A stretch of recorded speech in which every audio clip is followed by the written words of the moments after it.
Hello friends, તમારું સ્વાગત છે મારા કિચનમાં। આજે આપણે બનાવીશું ગરમીમાં પીવાની મજા આવે તેવી ઠંડી ઠંડી ઠંડાઈ। હોળી નજીક આવી રહી છે તો હોળી એ ઠંડાઈ વગર બિલકુલ અધૂરી।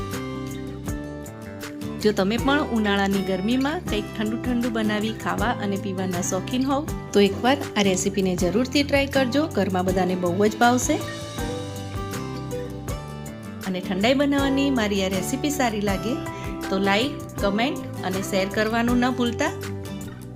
તો ચાલો બનાવીએ ગરમીમાં પેટને ઠંડક આપે એવી ઠંડાઈ। ઠંડાઈ બનાવવા માટે અહીંયા મેં 1 ટેબલ સ્પૂન કાજુ લીધા છે, 1 ટેબલ સ્પૂન બદામ, 1 ટેબલ સ્પૂન પિસ્તા અને 1 ટેબલ સ્પૂન મગજતરીના બી લીધા છે, 1 ટેબલ સ્પૂન ખસખસ અને 1 ટેબલ સ્પૂન વરિયાળી લેવાની, 6 નંગ ઇલાયચી, મીડિયમ સાઇઝનો તજનો ટુકડો, 1 ટીસ્પૂન કાળા મરી અને 10 થી 12 નંગ જેટલા કેસરના તાંતણા લીધા છે। હવે તેમાં અડધો કપ ગુલાબની પાંદડી ઉમેરી દેવાની। ફ્રેશ ગુલાબ હોય તો ફ્રેશ લેવાનું, નહીં તો સુકાયેલું ગુલાબ હોય તો તે પણ ઉમેરી શકાય। ત્યારબાદ તેમાં ડૂબે એટલું પાણી ઉમેરી દેવાનું। હવે આ બધી જ સામગ્રીને સરસ રીતે મિક્સ કરી લેવાની છે।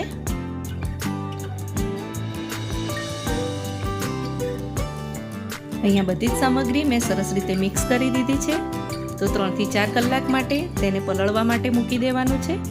તો તેનું ઢાંકણ ઢાંકી અને તેને પલળવા માટે મૂકી દઈએ।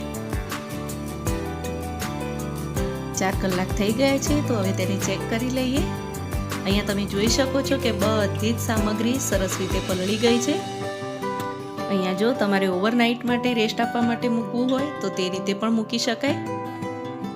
હવે એક મિક્સર જાર લઈ લો, તેની અંદર બધી જ સામગ્રીને ઉમેરી દેવાની છે।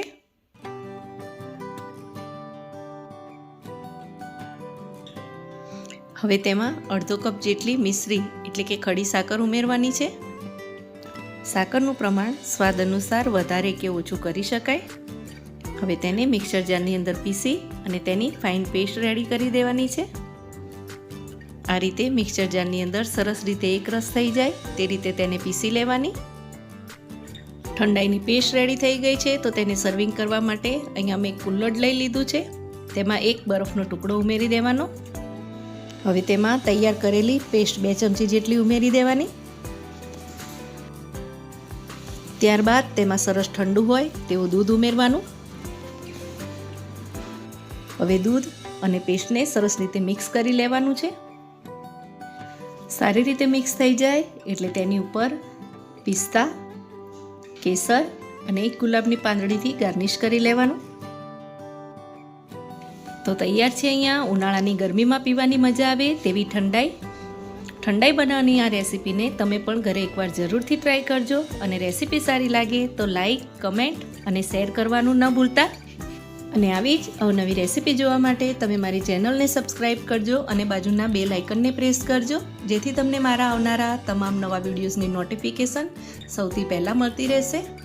અને આવી જ એક નવી હેલ્ધી, ટેસ્ટી અને નવી રેસીપી સાથે ફરીથી મળીશું। Thank you for watching.